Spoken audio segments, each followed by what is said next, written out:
All guests on ZASLOW Show 2.0 brought to us by the official beer of the program, Johnny Cuba, European roots with that Caribbean soul, a refreshing German lager in a can. How else are you going to enjoy all the NFL action beginning tonight? Go to johnnycuba.us, use the Johnny locator. You can find the nearest location to you. Make sure you're always drinking responsibly, and don't forget Johnny Cuba's mantra, stay tranquilo. With the NFL returning tonight, that also means fantasy football is back. And of course, our pal is Jamey Eisenberg, CBS Sports Fantasy Football expert. Every week, we started a few weeks ago. Jamey's helping us out with our drafts, but now Jamey's going to help us who to start, who to sit. We'll run through some of the games here. Always good to see you, Jamey. How excited are you? We got the real stuff now happening. We did it. We made it to week 1. Yeah, I'm ready to take a nap. It's been a long month, but yes, it's going to be fun just to actually watch real game, 4 quarters, as opposed to starters coming in and out for maybe a drive or two. Preseason is painful, but it's been a long off season since the Chiefs won the Super Bowl. We get to see the Chiefs defend their title in the first game against Derrick Henry and the Ravens. So yeah, I'm excited. Let's go. Now, how about the college football real quick? You're a University of Florida guy, just like I am. Were you devastated with the performance last week with the Gators and Canes? Obviously, I was there for ESPN Radio College Tailgate. I was. It's never fun to lose to an in-state rival, especially if you live in South Florida. So you're going to hear about it a little bit more than you would normally. Miami looked awesome. Give them credit. They look like they're a legitimate contender. Cam Ward is fantastic. I'm done with the Billy Napier era. I think a lot of Gators probably feel the same way. He's done a great job recruiting. He came at a transition time, with all the NIL stuff and, trying to manage how this program is going to, hopefully get back to, being one of the contenders. But right now it looks ugly, and he probably has to go. He's not going to make it through the season, is he? I'd be very surprised. I mean, I wonder if they left him in the position that he's in, knowing how bad the schedule is going to be. So they have a little bit of a scapegoat to say, this is why our season's gone as bad as it is that we had to change the coach. And of course, if you're Billy Napier and you're being critical of the fans, I mean, come on, that's the worst place you could go at this point. Yeah, you can't do that. You can't not open a water bottle. You can't be out coached. It's bad for him all the way around. I feel bad for the guy, but that's the nature of the business. You can't win. You don't keep your job. So tonight we get things started. Ravens, Chiefs. First off, before we get to the fantasy perspective of it, do you like the Chiefs to become the first team ever Super Bowl era to win back-to-back-to-back?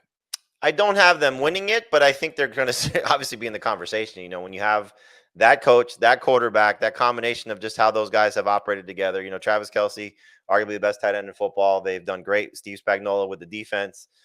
They did lose a pretty big piece. L'Jarius Sneed was a big part of that secondary and one of the best corners in football. But Chris Jones is so underrated when it comes to this dynasty and everything he's done on the defensive line and just wrecking havoc. So it's until somebody knocks them off, they're the favorite, understandably so. All right, so let's get to it here. Ravens, Chiefs, 8:20, Peacock. What do you like? I like the Ravens to run the ball a little bit more. 6 carries from the running backs in the AFC Championship game. They've heard about that for months, and so they go out and they get the alien in Derrick Henry, and we'll see if he's going to get fed a lot, and that would be the expectation. Look, Lamar Jackson's coming off another MVP campaign, but he knows what happened last time. He couldn't beat the Chiefs to get to the Super Bowl, so there's a lot on the Ravens' shoulders right now, and the Chiefs just kind of have to, manage, through this game and not stumble like they did last year in Detroit, where it was a lot of mistakes, a lot of drop passes. So we're going to see a lot of new things for the Chiefs, in this game. No Marquise Brown, he's out with a shoulder injury, but Xavier Worthy, first-round wide receiver, they said they want to get the ball down the field more.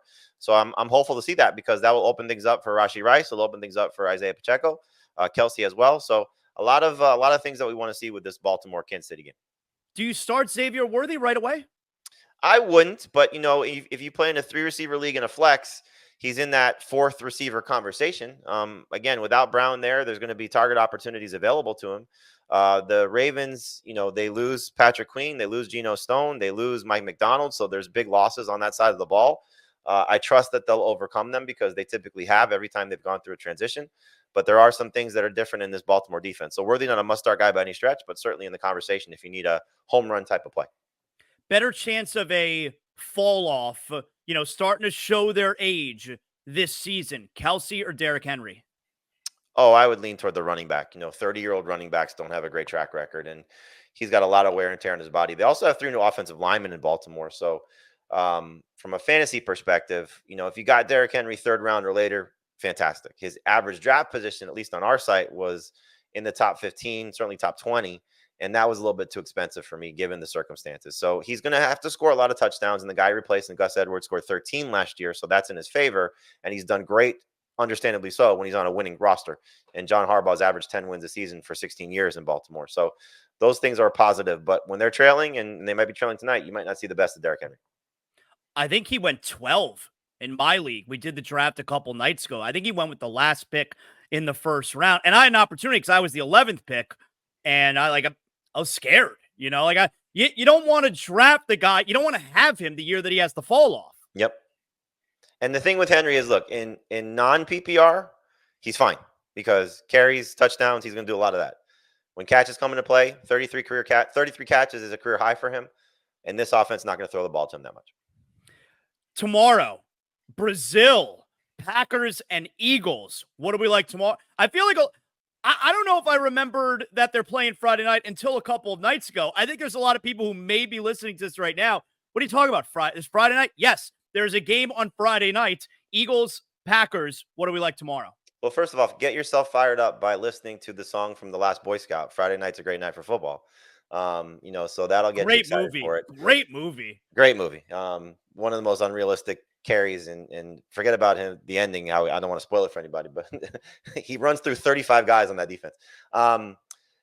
It's going to be fun. Look, you got Kellen Moore now in Philadelphia calling plays, so we should see a few more passes. Saquon Barkley's there, which is, the best running back that Jalen Hurts has played with, clearly. So we won't see probably as much tush-push. Jason Kelsey also gone, so the center's not going to be there getting that leverage for Hurts, but should be an upgraded offensive system across the board. And then Green Bay, the way Jordan Love closed last season was fantastic. I love that Christian Watson's healthy. They got a new running back in Josh Jacobs. So you're not going to find a lot of sit calls from me. The Packers receivers just don't have must-start appeal right now just because everybody drafted their starters. But again, 3 receiver leagues where you play a flex. I love the upside of Christian Watson. The last 2 times he was on the field with Jordan Love, 20-plus PPR points in those 2 games against Detroit and Kansas City before he got hurt again. Jaden Reed was very good, so he's in that conversation also. But A.J. Brown, Devontae Smith, must-start guys. Jordan Love is a top 12 quarterback, and Jalen Hurts is going to compete to be an MVP. All right, let's get to the Dolphins now. Dolphins, Jaguars, 1 p.m. on Sunday. What do we like here? Everything. The Dolphins defense is really beat up from where it was a year ago when you have Bradley Chubb coming off the ACL tear, not going to play on the PUP list. You got Jalen Phillips, probably not going to play. If he plays, going to be limited. Christian Wilkins is gone. So they're missing a lot of production from a pass rush perspective. And Jalen Ramsey's still a little bit banged up. So that opens up the door for the Jaguars, who were bad last year. They got off to a sluggish start. Trevor Lawrence did not look good.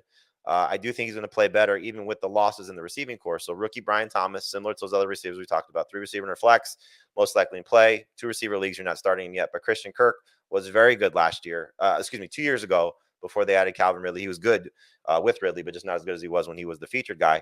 Evan Ingram's a must-start guy. Travis Etienne's a must-start guy. And then, look, you're starting the Dolphins' main guys. Both receivers should be awesome week in, week out when they're healthy. Tua's going to have a big game this week as well.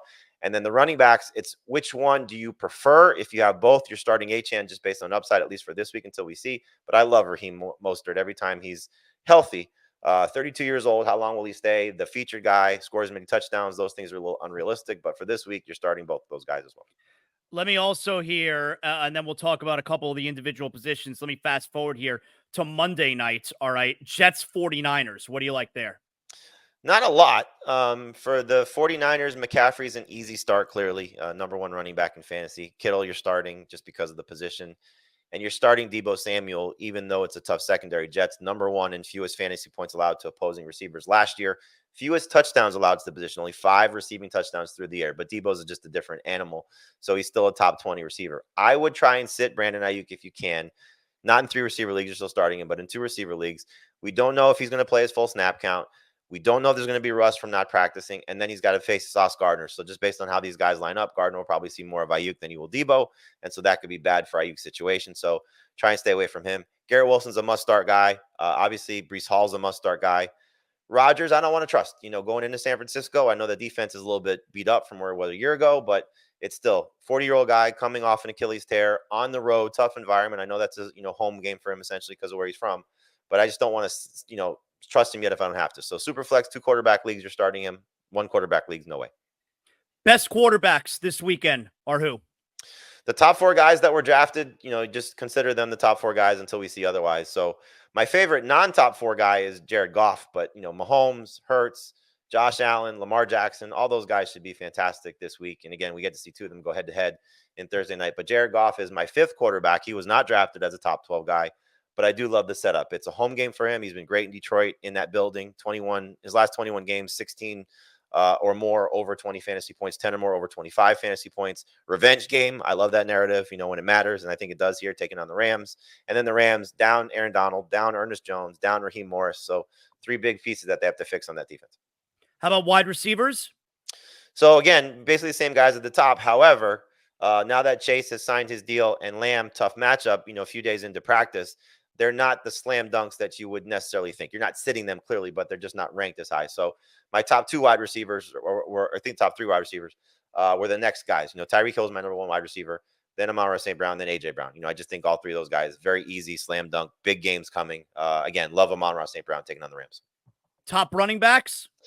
Again, same guys at the top, same 3 guys that we drafted. I don't usually deviate too much in week 1, from the guys that you drafted, just because they were expected to be great, so they got to have just awful matchups. Like in the case of Ayuk, he's drafted to be a top 20 receiver. Don't love him this week, just under the circumstances. But it's Christian McCaffrey, it's Breece Hall, Bijan Robinson. And how about for tight end? Same thing. It's Sam Laporta, Travis Kelce, Trey McBride, Mark Andrews. It's an interesting position because the next 3 guys I think the next 4 guys really all have a chance to be special. Dalton Kincaid, George Kittle, Kyle Pitts, Evan Ingram, but they're all right behind those top 4, excuse me. Those 4 guys, if they hit, should be fantastic. I feel like tight end this year is the deepest it's been in forever. So we don't like to say that because every time we say it, it doesn't come true. But yeah, there were 9 guys that I think you could say, okay, I feel comfortable with these 9 guys. It's the 4 that we just talked about: Kincaid, Kittle, Ingram, and Pitts. And then Ferguson is really the 9th guy because he's going to get a lot of targets. And then after that, it's a guessing game, but there's hope. Dallas Goedert with Kellen Moore is hopeful. Taysom Hill, I think we were the last site to give him tight end eligibility, but he's a wild card. Brock Bowers eventually should become a good playmaker for the Raiders. David Njoku is still in play, even though he didn't do well with Deshaun Watson. So yes, it does feel like there could be 12 to 15 guys, but still the top 9 guys make you feel a little bit safer. Excellent job, Jamey. Tell everybody how they can listen to you leading up to the game tonight and, of course, throughout the weekend. Yeah, I think I'm on every platform that CBS Sports offers, aside from the main network. So CBS Sports Network, I'll be on a couple times today. CBS Sports HQ, I'll be on a few times today. My Start Sit column for week 1 is up on CBSSports.com. And, of course, you can always follow me on Twitter at Jamey Eisenberg. Awesome. Thanks, Jamey. Great stuff, man. We'll talk next week. You're the best. Safe travels, buddy.